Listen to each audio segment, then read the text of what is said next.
Hello, everyone, and welcome. Hi. Hi, Charles. Hi, Rad. Hi, Annie. Hey. Hi there. Nice to see you. Hi, Missy. How are Hey, you? doing well, thank you. Nice Are to see you? everybody popping in. It Yeah, is great. this is We amazing. are, we are in all different locations right now. I'd love to find out where everyone's coming from here of the three of you guys. I am Annie Meach Sumner. Hi to everyone. While you're coming in, I'll do a bit more of a lengthy introduction while we're waiting for everyone to join us. Missy and Charles. It doesn't. I'm just going to take a wild guess and not realize you're not in two separate rooms, are you? Nope, I'm No. actually coming to you from St. Louis. I'm visiting my best friend this week, and But that Charles doesn't look is, like St. Louis behind you. yeah, no, that's actually out just outside Madeline Island. It's what is that, Devil's Island, right? Is that what it's called? I Yeah, the think caves, the Devil's Yeah, we Devil's Island might Cave. Cave. Yeah, might do a cool boat spot. cruise to Devil's Island. That'd be fun. That's where the best pictures are taken. I mean, we went crazy out there last summer. Charles, welcome. Where are you coming from? I'm at home here in Colorado. That's So right. And we've got fabulous Rad Drew joining us as well. Where are you coming from, Rad? I'm here in Indianapolis, Indiana. And we Oh, got 71 degrees here. It's like a summer day. We're loving it. everyone's in shorts and flip-flops, right? And there's going to be a deep freeze tomorrow. Probably, yeah. March teases us here in Indiana. So, you know, That's wonderful. I love it. Well, we've got everyone logging in here right now saying hi from Baltimore, Cape Cod, Encinitas, Allentown, everyone. I'd love that you all are joining us. And let me just give you a little bit of information. The three of you, I'm not sure you're aware of this. You had 700, as of this afternoon, 792 people registered for this iPhone webinar. I would like to say that might have been a personal best. Nice. Well done. thank you. That says a testament to the three of you and your incredible skills. And I think everyone is here right now. So I'm going to get this started. So no one wants to hear me talk. That's not why they're signed. These 792 people are here. All right. So hello, everyone, and welcome to Misa's webinar with our iPhone photography specialists, Charles and Missy Needle and Rad Drew. My name is Annie Meach Sumner, and I have the pleasure of hosting this webinar and spending the next hour with these celebrated photographers, Charles, Missy, and Rad. Thank you all for being here with us today. We're excited to hear a sneak peek into the topics that you are going to be covering in our upcoming workshop on Madeline Island in July. Charles and Missing are calling in from, shouldn't say calling in from, they're joining us. Well, they're not joining us from Longmont right now, but that's where they are from originally. And Rad is in Indianapolis, Indiana, like he just said. And before I hand this webinar over to you three, and you guys can introduce yourselves and give us a little sneak peek of what your slideshow is going to be about, I'd love to share with our audience a bit about the location that this iPhone photography workshop will be located this summer. It will be on Madeline Island. We've got to have a fabulous, let's see, are we getting the Yes, we are. Here we go. Sorry about that. So it'll be on fabulous Madeline Island. It's our flagship location, nestled in the pristine beauty of Lake Superior. Madeline Island is a place of inspiration where the natural world and creative spirit come together. As the largest of one of the Apostle Islands, it offers breathtaking shorelines, lush forests, and an atmosphere of peace and reflection. With a charming small town atmosphere, local shops, galleries, and a cozy cafe, Madeline Island offers both adventure and tranquility. Simply enjoy the island's slower pace. There's something truly special about it. A visit to Madeline Island is more than a getaway. It's an experience that stays with you, inspiring creativity, connection, and a deep appreciation for the natural world. I hope, and the rest of my team hopes, that you will join Charles, Missy, and Rad here on Madeline Island this July. As a reminder, before I get started, we will have Q&As as time permits at the end of the presentation, the major presentation, not after each one. Please, please put your questions in the chat box and we'll get to as many as we can. And with that, I will hand this off to you guys. Just a quick reminder, actually, no, I'm going to hand this off to you and then I'll come back at the very end. Thanks so much, you guys. All right, so I guess I'm up first, so I'm going to share my screen. All right, everyone can see that okay? Yes. Looks good. Excellent. All right. Well, thanks for joining us. I'm honored to be teaching with my husband, Charles, and Rad, and also honored to be the first one to speak to you today. Really can't believe there's so many people online, so it's great. Thanks for coming tonight. So you're all here to learn more about From Snap to Wow, and this is a really unique opportunity, I think. And I just wanted to put up a quick outline of the plan. So we will have an opening reception and presentation that starts at 6 p.m. on July 13th. We'll then have from July 14th to the 17th. We don't have the exact times to be determined yet, roughly 9 to 5-ish, but we're going to have daily island photographic excursions. You saw some of the lovely photos that Annie put up a few minutes ago. We're going to have lectures. We're going to have live demonstrations of the apps, and we'll have time to download and practice together. So really, it's going to be a deep dive into the world of iPhone photography, which is really cool. And then on July 18th, we'll have one last morning session, and we'll end at noon, so you can all enjoy the island a little more or take off and head home. And the cool thing is you'll have about a 10-to-1 student to instructor ratio. So there's going to be a lot of time for us to be able to interact. And we're going to discuss the basics and hidden features of the native camera, specialty shooting apps, techniques, creative editing, painterly apps, infrared, double exposure, and if you can believe it, more than that. So there's so much to talk about with iPhone. I don't even know if we can fit it all in a week, but we're going to try. And we don't have a full schedule for you right now, just because information is changing so fast that we'll be doing, Rad, Charles, and I will get together before July, and we're going to put together, the most cutting edge information and the latest and greatest apps for you. And the cool thing is too, we're going to be able to learn from you. With 30 people there, you guys have talents and knowledge too that you can share with the rest of us. So we all learn together, which is going to be awesome. So as you all know, the best camera is the one that you have with you. And what do you always have with you? Your smartphone. So your phone that makes your phone can take pictures. So it's totally awesome, right? So you always have that one with you. So I'm just going to go through some images and I'll have a few little tips for you there. But the cool thing is, because it's the phone, the camera you always have with you, you can capture things in life that you normally might not with your big camera. So here you've got just a little scene at a display that was putting up on the wall, and I happened to be able to catch that gentleman walking by at just the right time to get a really cool, impactful photo. Weather changes dramatically. All our camera gear was in the back of the car. There's no way I would have gotten it out and gotten this shot, but I can stick my hand out the window and grab that shot before it changes and the fog disappears.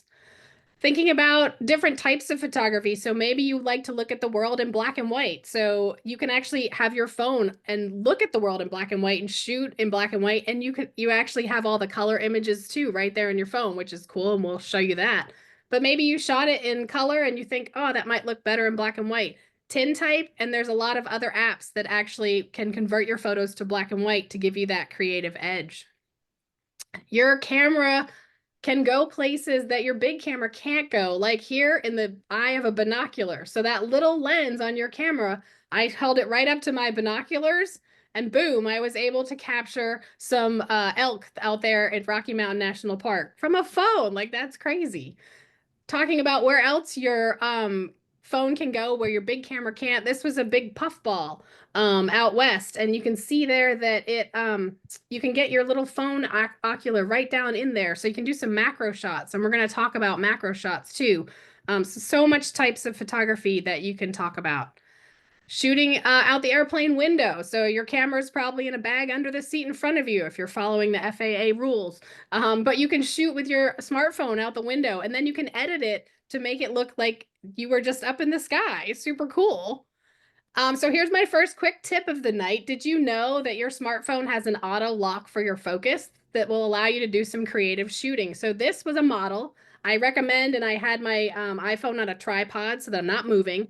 And I actually locked the focus on the model, and I'll show you how to do that in a second. And then I held the feather boa up in front of the model until I got it just the right spot to take the shot. So you can shoot through things using this method. So if you want to auto lock the focus on your phone, basically, as you know, you tap where you want the focus to go. So in this instance, my finger tapped on the screen right in the middle of that square. And then that square will pop up. Now, if I hold my finger on that square, you're going to see it kind of do a little pulse.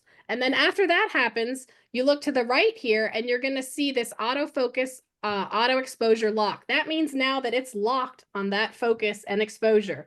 So you can take your picture, you can hold things up in front of it, and the focus is not going to change. To get rid of that, you're just going to tap again. It's a little faint here, but you tap in that box, and then this autofocus auto lock will disappear, and you'll go back into normal shooting mode. So new creative way to use your phone. Maybe you like weather. Did you know that there's an app called iLightning Cam that you can actually hand hold and shoot lightning shots? This is a handheld shot standing out in front of my front door to shoot lightning. We might get a storm on Madeline, who knows? But if not, we can show you how to use this app so you'll be prepared for the next time you get some weather in your area. So the next few slides are just really to show you kind of some of the exciting things. And again, this is by no means a list of the apps we'll talk about. There's so many more, but these are just a few. So just really editing, basic editing. Here's just a street scene with a bicycle. I happen to use Snapseed to edit it to get to look like this, but there's a lot of other editing apps like Lightroom Mobile, and now there's Photoshop. So again, we're going to get together and decide which ones that we're going to talk about, but there's a lot of editing apps to play with. You can actually take now photos that you might have just thrown away or not even taken before. And here's an example of, we were on a boat. You can see the lighthouse out the window there. The boat was leaving. I didn't have time to get to the top of the boat, but I saw this really cool lighthouse. So I took this photo, and you're going to say that's a horrible photo, and I would agree with you. However, I was able to put it in the Waterlog app and turn it into the art that I saw out that window. So you can get really creative with your smartphone. Another great use for them is you go to an iconic place, but the weather's bad. You can't control the weather. Look at this horrible gray day at the Eiffel Tower, but I can't go back next week. I'm there that day. So I took the shot. And look what I did with it in Distressed FX. And I actually love this image, and I have it now hanging on my wall. Another example of kind of a moment in time. So this was a beautiful sunset. There was a group of us there photographing it. And, you know, I just snapped a photo. It's not the best photo, but by putting it into Artista Impresso, which is a painterly app, one of which we'll talk about, I turned it into kind of a work of art and the feeling of that evening and the sunset. Also talking about, you know, sometimes you just get a grab shot. This was an instance where we were walking out of a park. We'd been there for a while, but I never saw this fish pond until we were leaving. But the group was leaving, so I had to go too. And I got one shot on my camera roll from the fish pond, and this is it. But, you know, arguably, I would agree with you. It's a horrible image. I put it into Prisma, which is a painterly app that we'll talk about. I then used Touch Retouch to clean up all the little orange debris floating around.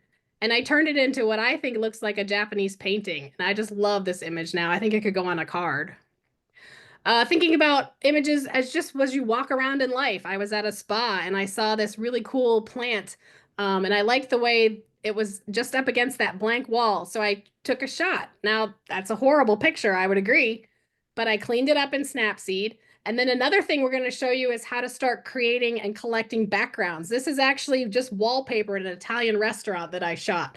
And by putting it into Snapseed, I was able to combine the two. And I would agree that you could probably put type up there now. You could send this as a card. So I really liked how the final image turned out on this one. Thinking about how you want people's eye and where you want people's eye to focus, there are apps to help you with that. So here you can see I found this little heart, but it kind of gets lost in the color, I think, here. So I put it in an app called Color Splash, which takes all the color out. I put the color back into the heart there, and then you can actually change the hue. So I changed it to a pink heart. So again, that app is really cool to be able to focus the eye to various places. And you might start seeing photos that you want to use the app with. Like when I saw this boat, I thought Color Splash. I'm going to pop out that blue sail and I'm going to pop out that red kayak. And then I put it back into Distressed FX to kind of give it that old timey look. So really cool stuff when you combine apps. Another cool painterly app, and again, this is just one of many we'll probably talk about, is Glaze. So here you can just see I have a regular plant leaf. I put it into Glaze to give it a painterly look. And then we're going to probably talk about some really crazy apps to do some wild stuff. And Color Thief is one of those. It's going to take color from a random photo in your library and add it to your photo. So it's kind of fun if you want to get wild and crazy. So really, the limitation is your imagination and what you can think of with your iPhone. Here's my next tip for the night. This is a really cool new thing I discovered. So again, street photography is great with the iPhone because people usually don't care if you're shooting with your iPhone. So I was able to catch this woman at just the right spot in the window there. And I don't know if many of you have heard of the Adamski effect, but that's a new thing kind of popular coming about where you want to try to make movement or blur to make the subject look like it's moving. And there's a cool new feature in Touch Retouch, the app. So if you open up the app, this is what it's going to look like. You want to look down at the bottom for that thing that says backgrounds. If you tap on that, the app itself is going to delete the background. Unfortunately, you don't have a lot of choice of what it deletes, so you want a strong subject. However, we'll also show you a way to do this in Snapseed when we get to Madeline Island. So there's 2 ways to do this. I'm just showing you one today. And then you're going to go down here for the Adamski effect. You just want to play in the blur section here with the first 3 horizontal blurs and then or the second 3 vertical blurs depending on your subject. If you scroll around in here, you'll find a lot of different backgrounds. You could actually replace the background with something completely different. So there's a lot of flexibility here. But for the Adamski effect, I played with I think the strongest one here, the 3rd one over in the vertical blur or the horizontal blur. And boom, look at that. Like, that's so cool, huh?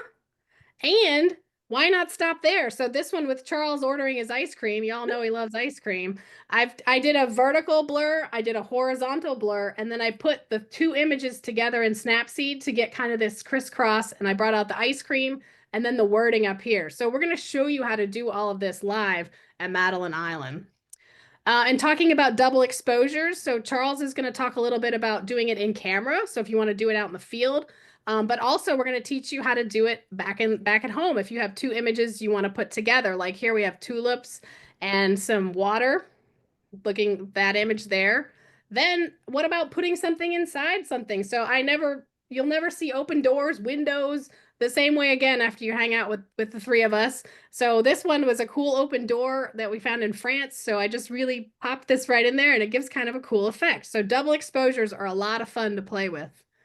And then lastly, combine everything. Like, there's so many apps. Again, your imagination can go wild here and you can just keep going and going as far as you want. So here's just kind of a boring picture of my cat looking out the window. I now take random photos of birds when they fly by. So I have a whole camera roll of birds and textures. I put it into Prisma to get this painterly look. I use Touch Retouch to remove the lines from the neighbor's siding of their house there. And then I use Snapseed double exposure to put the birds up there in the sky so my cat's watching the birds. And then I thought, well, if I did that, what else can my cat look at in the window? So I went ahead and now I have this tree with Christmas lights. I did that in Prisma. And then you can even add snow to your pictures. Can you believe that? There's an app called Snow Days. So it's snowing now outside the window. So again, your imagination can just go literally wild with this stuff. And lastly, before I turn it over to Charles, I just sometimes people say, oh, well, you can totally tell if that's an iPhone photograph and, they're not as good as the big camera. I say, phooey, they're just as good as your big camera. And I actually won top 24 image in 2021 at the North American Nature Photography Association Award with an iPhone image shown here. And so how I did this one was I took the palm trees. You can see there with the lines. I mean, again, why would you take that picture? It's horrible, but I knew I could get rid of the lines. So I got rid of the power lines using Touch Retouch. You see here at the bottom, there's no lines anymore. I then bumped up the saturation and the colors in the sky to give it kind of that orange glow blue in the Snapseed. I then found a black and white photo that I had taken just looking up at palm trees. And this was the result of that. And this actually was an award-winning image from a different competition. But then I went a step further. So you can always go a step further. I put it in an app called Circular and got this mandala look. So that's kind of the quick and dirty of what you can do with your iPhone. We're going to have so much fun at Madeline Island, and I'm going to turn it over To Rad. To Rad. me. Rad's going next. Sorry. Yeah. Thank so- you, wow. Missy. Forgot That's who I was turning it awesome. over to. Thank you, Missy. That was unbelievable. Wow. We have just one quick question, Rad, before you get started. Okay. Will the iPhone 13 be adequate or do they need to get an upgrade? Absolutely. Okay. Yes, it will It be is adequate. Yeah. Okay, super. That's great. That's all I had. Go ahead, Rad. We're here for you. All right. So Okay, there's my phone. So, wow, Christy, thank you. That was awesome. I learned a whole bunch just watching what you're doing. I know most of those apps, but I haven't done with some of the things you've done with it. So what I'm going to share in my little portion of our sneak peek, um, I'm going to talk about three new tools, or well, two new tools that are kind of new to me, and then also a little bit about infrared. One of those is AI Gahaku, which is an app that creates painterly effects. Missy showed us some. But this is a new app to me, and I really like some of the watercolor effects. And then I want to show you Gigapixel AI. Many of you are familiar with Topaz Labs products for the desktop. Well, they've recently released a product for the phone to enlarge our images. And so I'm going to show you how that works. And I'll do it on one of the AI Gahaku images, which often come out very small. And then I want to take you in and show you a little bit about processing infrared photos that are made with the iPhone. I've been doing that since about the iPhone 11 Pro Max, whatever year that was, maybe 2018. It's so much fun to do infrared with the phone. So I'm going to be showing you those things. These are a few of the images. This is AI Gahaku. And again, there are lots of different template or filters you can use, but I love the watercolor one. This is a scene from Battolato, Italy, in this toe of the boot of Italy last fall. It does wonderful work with our pets, photographs of our pets. So these are all photos that I've taken, and I put it into AI Gahaku for this painterly effect. This is a barn here in southern Indiana, in my neck of the woods. I love photographing out in the hinterlands, and again, AI Gahaku turns it into this lovely watercolor. And so, but they're small files. So that so AI Gahaku looks like this when you put it on your phone. But for whatever reason, don't ask me, when you go to find it in the App Store, it's called AI Artist Photo to Painting. Go figure. So if you look for it under AI Artist, you'll find it. It creates painterly effects in a bunch of different styles, but it creates a very small file, like less than a megapixel, if you can imagine that. So you can't really do much with it. That's where Gigapixel AI for the phone comes in. This new tool from Topaz Labs, it's called Gigapixel AI Recover and Enhance in the App Store.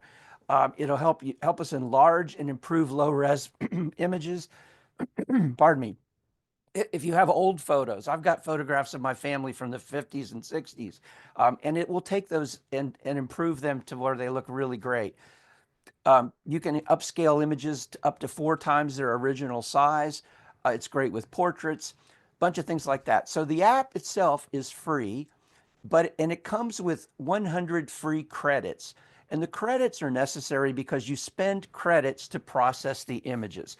And so it does it out on the internet. They're not very expensive, and it does speed up the process of doing what it does to the images. The last thing that I'll share with you and demo a little bit is iPhone infrared. As I said, I've been doing this since the iPhone 11 Pro Max. This was made last year in the Palouse with the 15 Pro Max. And it's simply, there's a lot of moving parts to doing this. You use an infrared filter and attach it to your camera. But a big part of getting this kind of result is in the processing. And so I'm going to show you, this was done in Cuba last month in a forest there with the 16 Pro Max. And this is with the 15 Pro Max in Tuscany. That's a 1,000-year-old olive tree. So it's just really fun to be able to do this with your phone. I have big cameras converted for infrared, and I love that. But it's to be able to just take out my phone and attach a filter with magnets and take an infrared filter is wonderful. Mostly I use the native camera, but there are lots of different ways to do this, and we'll cover all of this when we're together on Madeline Island. What I'm going to show you tonight is just the infrared processing. So let me quickly, this is my contact information. Feel free to reach out if you have questions about anything I share with you tonight, or any questions about our workshop coming up in July. So what I'm going to do is jump right in here, and I'm going to open up AI Gahaku. So what I do, I go to my camera and I go to the search tool and I type in AI, and boom, it brings up AI Gahaku. So there it is. I'm going to tap to open it. And this is what the app looks like. You've got all these different styles you can choose from. The one I've been having a lot of fun with lately is this watercolor one right here. So I'm going to tap on that, open it up, and it's asking me if I want to use this image because it's the image I used last time. I'm going to cancel that and show you how this works when you from start. So I'm going to pick a photo. I'll tap pick a photo, and it takes me out to my camera roll. And I'm going to go to my library, my collections here, where I have an album for us, and I have this photo in there, and I'm going to tap to select it. So there it is. It asks me if that's the one I want to upload, and I'm going to tap to say yes. And it starts immediately to render this photo. And it takes a minute or so, maybe not quite that long, but it's using artificial intelligence a little bit. So it may alter your photo somewhat. It's not going to give you a cat playing the violin on the moon or something like some of these crazy ones, but this is what's happening. So here's our image. Here's the before, and here's the after. So you can see it's changed the image a little bit. If you like that result, you can save it. If you don't like that result, all you have to do is tap the icon here again, and it will redo it for you. I'm going to go ahead and accept that. I think that's fine. I'm going to say save, and it shows me that it saved it. And I'm going to go out to the camera roll, and there is the image right there at the end of my camera roll. And when I open it up, if I swipe up here, it's going to show me the metadata for the photo. It shows me that it was done with AI Gahaku, but look at the size. It's less than a megapixel in size. You can post it on social media, but you're not going to be able to print it very large or do anything fun with it, like a card or something like that. So that's where gigapixel AI comes in. And it kills me that we can do this on the phone now. So again, I'm going to go to my search here, and I'm just going to type in G. Oh, and I don't even have to type anymore. It brings it up right there. There's gigapixel. Go ahead and open it. And it's showing me the last photo I did. So I'm going to back up. It's going to relaunch gigapixel. And it's actually brought into the window here the last image that was added to the camera roll.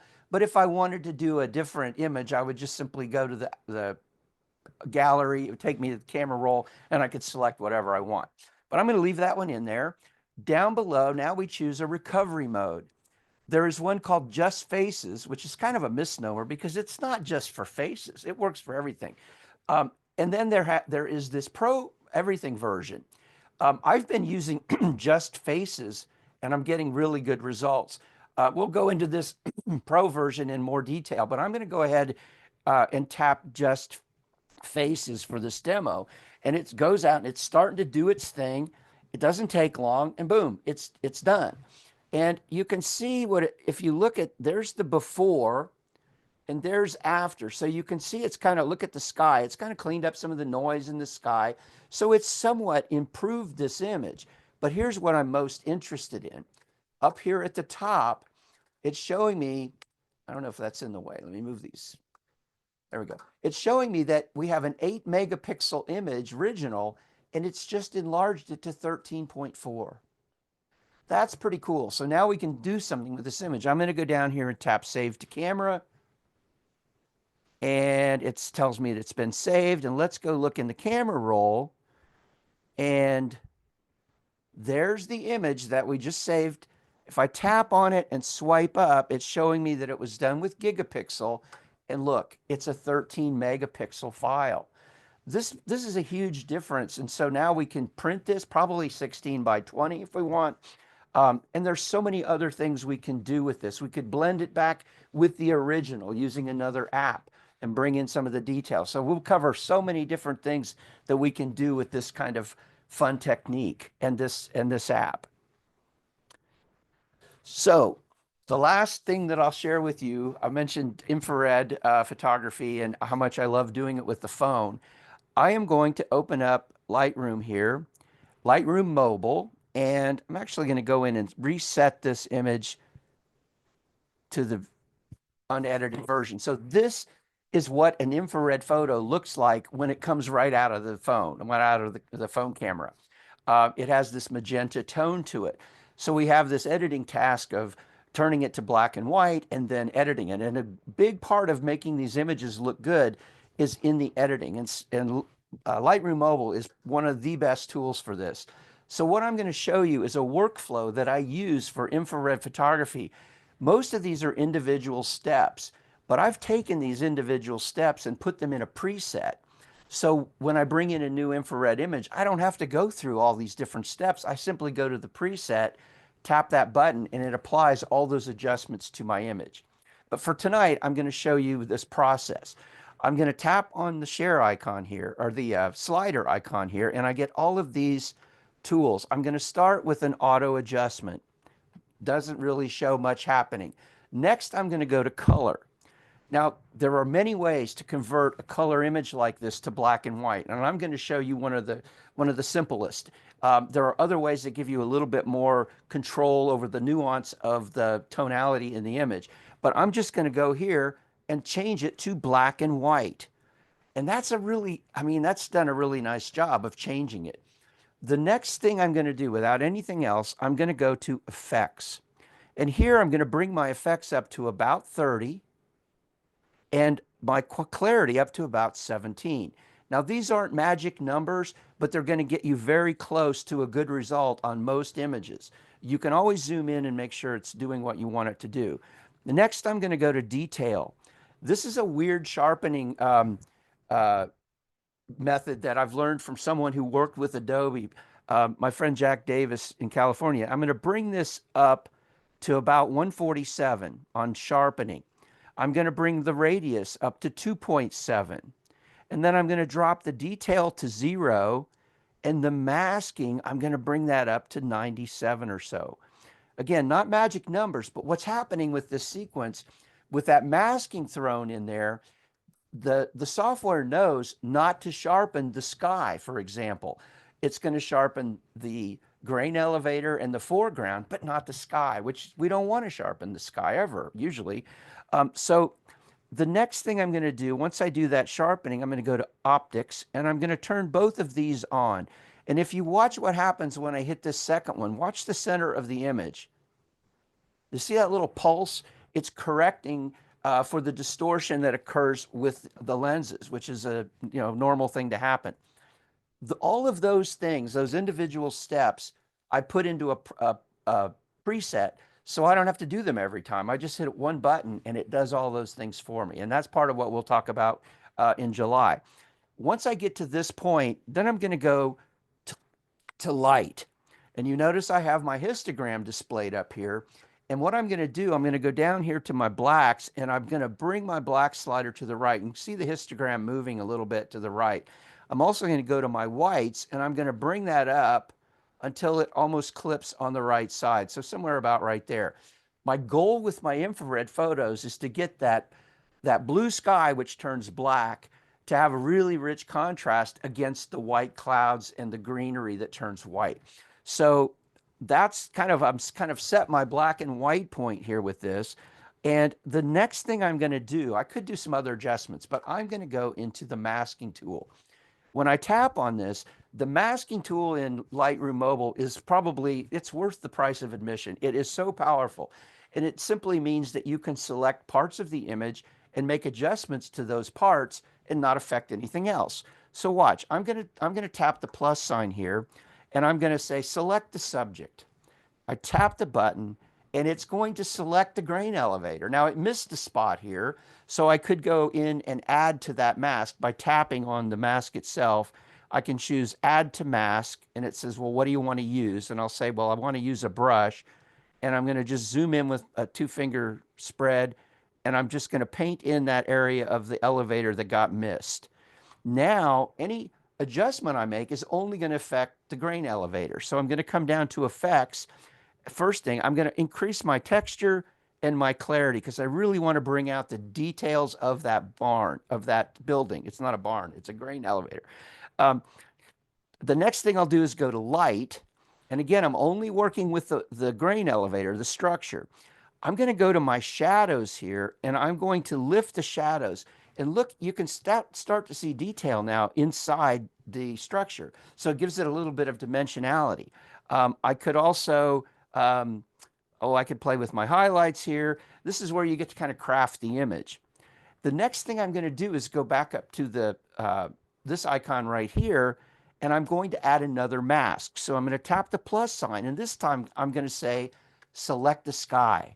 So when I select the sky in this image, it did a really nice job of getting it. I'm going to go down to my effects, and I'm going to drop the texture and the clarity, because that'll help me keep that creaminess in the sky. Next, I'm going to go to light. And what I'm going to do, again, I'm only working on the sky. So watch when I drop my blacks, look at how I just enhanced and dramatized the sky. Very cool stuff. And I could come into my whites and bring those up a little bit. So I like that contrast between the whites and the darks, but I don't want my whites to be blown out. So at that point, the last thing I might do here is one more mask, and I'll do a linear gradient. And I'm going to come here and slide that linear gradient up over the white. These are green grasses in the foreground. And I'm going to go to my, to light, and I'm going to try and drop my blacks a little bit, but also bring the whites up. I could probably go to contrast and bring that up a little bit. So now I've just brought out a little of the detail in that part of the image, and I'm going to close my masking and commit to those changes. That's all I'm going to do in Lightroom. And so now I'm going to save it out to my camera roll by using the share icon here. And I'm going to save it to the device, which is the camera roll. And I'm saving it out as a JPEG. I've already kind of milked the goodness out of the raw file. So now I've got a JPEG. And I'm going to go to the camera roll. And there's the image that I want to work with. Now, I'm going to tell you something that's I just discovered it. I think it just happened in the last few weeks. Snapseed is doing some weird things. I like to finish my work in Snapseed, and normally I would tap the share icon and I would see a Snapseed icon in here, or I would be able to add it. Whoops, wrong pew here. What am I doing? I would see a Snapseed icon here, or I would be able to add one. For some reason right now, Snapseed, when you put a JPEG file in there, it won't let you do that. So I'm going to do it in the old-fashioned way. It's still a shortcut, but what I'm going to do is copy the photo by tapping right here. I'm going to copy that photo, and to take it into Snapseed, I'm going to go to the icon, but instead of tapping to open it, I'm going to hold my finger on it, and I get a menu. One of the options is to paste the image into Snapseed. And there it goes, right into Snapseed. So the first thing I'll do is go up here to Tune Image. I'm going to come down to Ambiance, and I'm going to play with that ambience. Look at see how I can shift the tones of that image. I'm going to kind of pick what works for me. I'm going to go down here to highlights, and I might bring my highlights up a little bit. I do have a histogram that I'm watching down here to help me. And I may bring my shadows up a little bit. Now, I could do masking and all that kind of stuff to selectively work with this sky or the building shadows or whatever, but I'm not going to do that for this demo. I'm going to commit to that change. The next thing I'm going to do is go to something called Glamour Glow in Snapseed. Glamour Glow applies a little bit of a glow to the image, which is reminiscent of the infrared film photography I did in the 70s, and I love the look. So there are presets here you can tap, and you can see how it's adding, there's before and after. It just adds a glossiness, a softness, kind of an ethereal quality to the image that I really like. I'm going to go ahead and choose that, commit to that. And the next thing I'm going to do is go to my tools, and I want to add a vignette. Now, there is a vignette tool, but I prefer using the vintage tool. So I'm going to go to vintage. I'm going to choose number 12 because it keeps my image black and white. And if I slide my finger up and down, you can see that the vignette strength is plus 30. Well, I'm going to slide my finger to the left and drop it down. So now there's no vignette. Now I'm going to slowly increase to the right until I get up to maybe 7 or 8. And look at the difference. There's the vignette, just a subtle container for my image. I'm going to tap the check mark, and I'm ready to save this back to my camera roll. I'll tap export, and I'll choose export at the bottom there. And now there is our image, and there it is, the final version. I mean, that's just a beautiful infrared photograph, and it was done with our iPhone.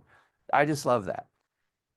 That's it. That's what I had for you. Just again, the tip of the iceberg of what we'll be covering in July.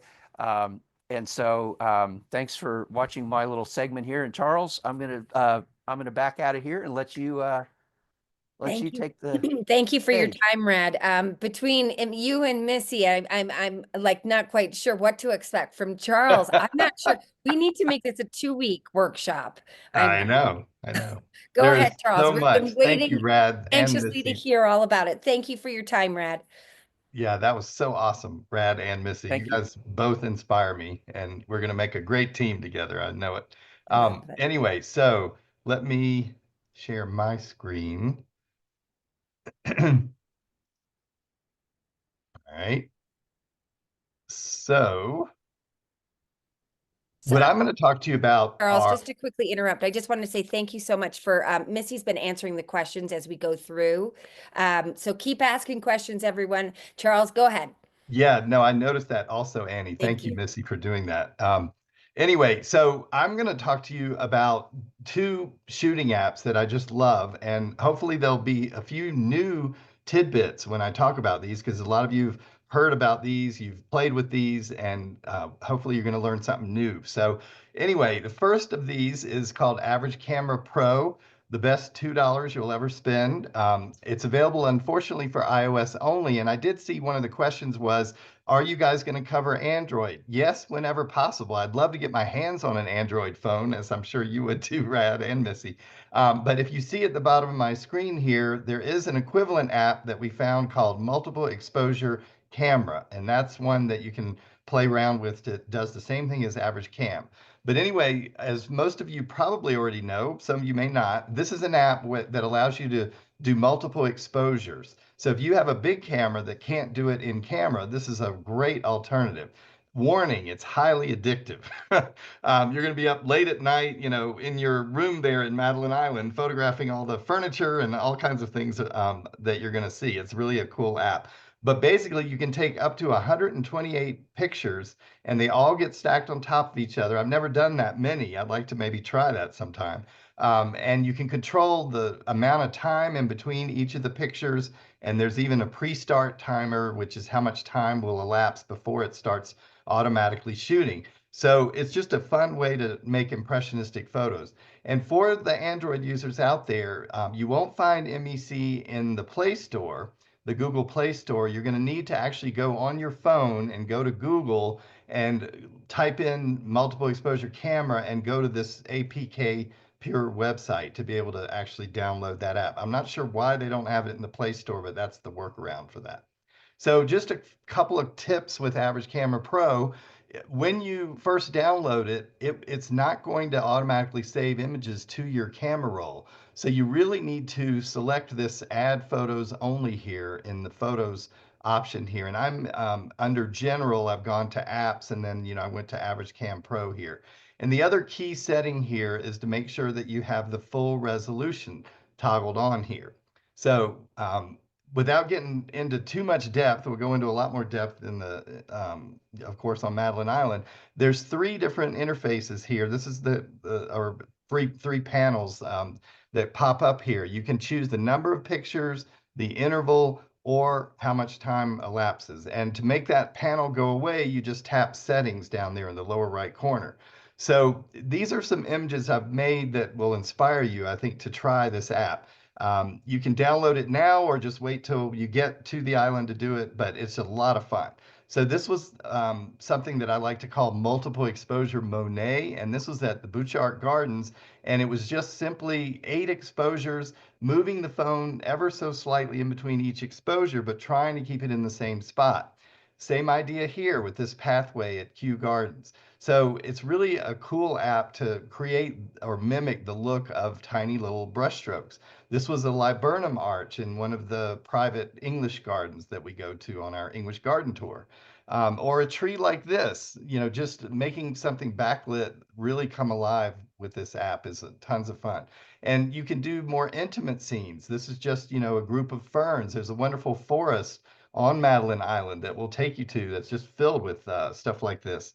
Um, this, speaking of Madeline Island, is from the island. This was this past year. Missy and I were there teaching, and it was in June, and the lupin were blooming, of course. And so we got this sort of impressionistic look using the app. And you can even vary the time in between shots. Like for this one, I think I set it to 20 seconds in between shots because I wanted to do one image of the flowers and then be able to walk over to where there was this greenery and shoot the greenery and get both combined in the camera.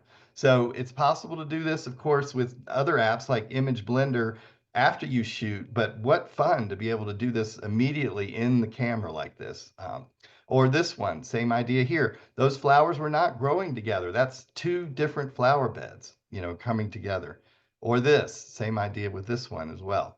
And then we were recently in Namibia. So excited to go back there in 2026. These are the famous sand houses.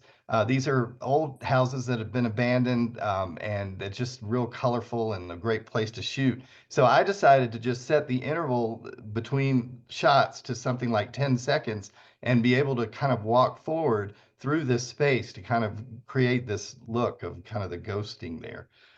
Or you can do this with trees, of course. This was in Southwest Colorado, of course, the aspens. Or this was in one of our English gardens that we went to. But anytime you have a lot of color contrast and tonal contrast, the app works really well.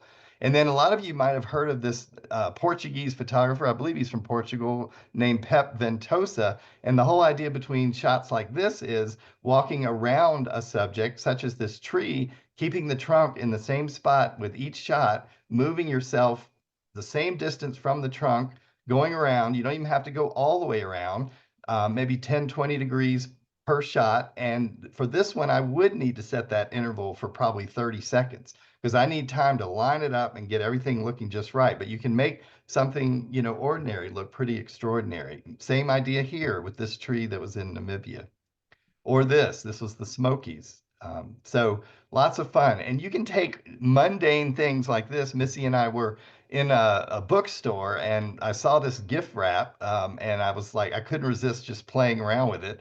I'm regretting not buying it. I should have bought it because it's a lot of fun to play with this. But what it is I decided to do the whole idea of rotating and zooming with the phone. And of course, like a lot of other techniques or sports out there, it's all in the wrist. You're twisting your wrist, but you're also pushing it forward, and you try to keep it on the same axis. So in this case, I made the axis off center. I tried to make it on that flower that you see there, kind of in the upper left, that big pink flower. And so that's how I was able to get an image like this. They don't have to be real flowers, right? When you're doing something like this. So we'll teach you how to do all this kind of stuff. It's trial and error a lot of times, but tons of fun. Here's another one, rotating and zooming your camera. When I say camera, I mean phone. It is a great tool, you know, that happens to make phone calls.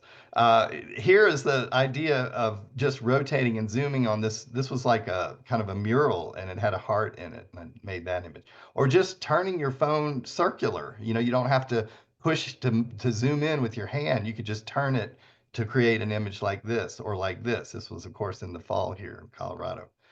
And the second app is called Slow Shutter Cam. And I've been experimenting with some new things, Missy and I, with this app, and we discovered some pretty cool stuff. The coolest thing that we've been playing with is how you can create an Orton effect with this app. So I'll talk about that briefly in just a second. But anyway, so this one, you're going to have to spend $3 for this one, unfortunately, a little bit more than the other one, but still well worth it. And you can mimic the look of using slow shutter speeds with your big camera. It has all kinds of ways to capture images. There's 3 different modes of capture. And the one that I've been playing with a lot lately is the middle one there called Light Trail, and I'll show you a few examples with that. But the traditional way to use this app is to use the motion blur mode. I don't use low light so much just because most of the things in low light can be done without necessarily needing this app. However, it will help reduce noise if you wanted to do that in a low light situation and wanted to excuse me, create movement. But that fourth bullet there about freezing and blurring, that's the key that I want to talk about in a second of how you can do the Orton effect with that. But I'll save that for when I get to it. And then, of course, you can see there the Android equivalent Camera FV5. So there's your icon for those of you who want to look for an app like this in the Android world. So without getting into too much depth here, this is the interface for the motion blur capture mode. And basically you just tap the three lines you see in the upper right corner there to access this menu, and then you tap it again to make it go away. And you can play around with various combinations of blur strength and shutter speed to get exactly what you want. So this is all just some examples made with the motion blur capture mode. And we've got wonderful water all around the island. We've got forests where we can try this. It won't be snowing in July, but we could still do this in the forest with trees. And you can see here, I added a little bit of texture to this from in Photoshop, but it's just really fun to create. With this one, you get these smooth lines as opposed to that staccato look of an average camera pro. Anytime you have side lit trees, think about doing a motion blur or even with the average cam on that. And then this one, you know, smooth lines here from just rocking the phone back and forth ever so gently while the sun was setting out in California. Or this one from the Desert Botanic Garden, just doing a vertical swipe, but doing it in the direction of these agave leaves here. And some more fall color. It's just really fun, highly addictive. Like I said, this was in Venice, and we saw these soldiers marching by, and I wanted to sort of create the motion or feeling of movement with those. And you can even pan while you use the motion blur mode. And then here's what I was talking about with light trail. Again, you can play around with light sensitivity and shutter speed. The higher you move that light sensitivity slider, the more abstract, shall we say, the image gets. So I'll show you some examples here, but there's really no set combination when it comes to doing these. And on all of these, I always leave the ISO all the way to the left there on auto. There's no need to necessarily change that. And you don't even have to be on a tripod with this. So that's the other beauty and really frees you up. So the reason this has some texture to it is I did pinch in to do kind of like an optical zoom on this, but we now have gigapixel, as Rad mentioned, and no problem making, you know, a decent sized print from an image like this. So that's the light trail there, but look at what it did here. This was so magical in Venice, you know, just a little bit of motion coming from the boats too. And the lights and the whole feeling here, you know, of motion is created. Or this one, this was on Cape Cod at sunset, just slowly panning, you know, across horizontally. And this was on Madeline Island with the lupin. I mean, it makes those trees kind of look like Dr. Seuss. And it's really literally just kind of painting the scene. And of course, another one from the water. And this is what happens when you move that slider all the way to the right. You get this real sort of almost oil painting abstract look. I really love this one and the next one. This was out here in Colorado this past fall. And yes, this is sort of getting into the realm of digital art, but I just love it. You know, why not? It's still a photograph in my view. Here's another one where these, you know, everything backlit and it just really kind of abstracts things into shapes. Um, or water, you can try light trail with water and do some interesting things. We'll talk about all kinds of ways to capture water. I mean, you can use the live photo in your camera without necessarily even needing to buy this app. But then there's all kinds of other ways we'll show you to capture water. And then this is another one with light trail. And this one, so radically different, you know, sorts of looks you can get with this. Or this one, really crazy, just kind of jiggling the phone a little bit during the exposure. And then with low light, this, like I said, I don't use as much, but I'll show you a couple of examples. This was just abstracting, you know, the scene here during a pretty long exposure here. I can't remember, it was probably something like 8 seconds. And then with night photography too, the low light. We can try some night photography around the campus if you want. Anyway, those are the low light ones. And so here's what I was going to talk about in terms of this freeze thing. So you see that button there. So after you've made your capture in slow shutter, no matter what mode you're in, you can tap on this freeze icon here, and then it allows you to slide this slider up or down, or back and forth.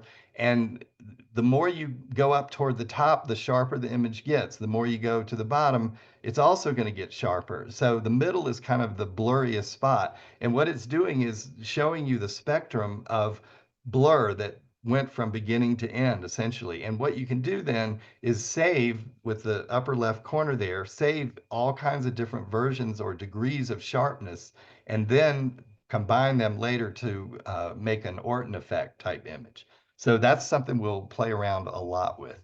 So we really hope you can join us. It's a total blast. This will be my, gosh, third or fourth year teaching on Madeline Island, and it's one of my favorite venues. So I hope that all of you can join us. Charles, thank you so much for that. And what was that one thing that you mentioned at the beginning before we went live with our webinar that you enjoy so much about Madeline Island? The food. Amazing When we were gourmet going level through the food. Yeah. slideshow, Yeah. Charles said, "Wait a second, you don't have any pictures of the food." And You know what? I saw one with the cookies. So there you yes. go. The cookies. But yes, I'll back you up on that, Charles. We have the most incredible, freshly farm to table food, freshly prepared every day. Breakfast, lunch, and dinner. Our dining staff is out of this world. And just the color and the presentation and the variety for everyone's different dietary needs is on par. So I just wanted to mention that. Before we let you go, Charles, Rad, and Missy, I do have a couple of questions.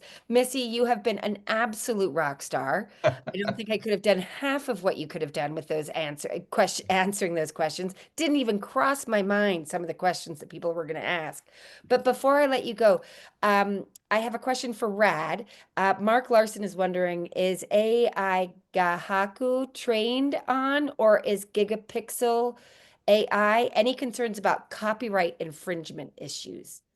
Well, AI gigapixel, I would say no. I mean, it's a hard thing. I think the AI Gahaku, it's not one of the kind of apps like Midjourney or whatever where you can say, give me a cat playing a violin on the moon.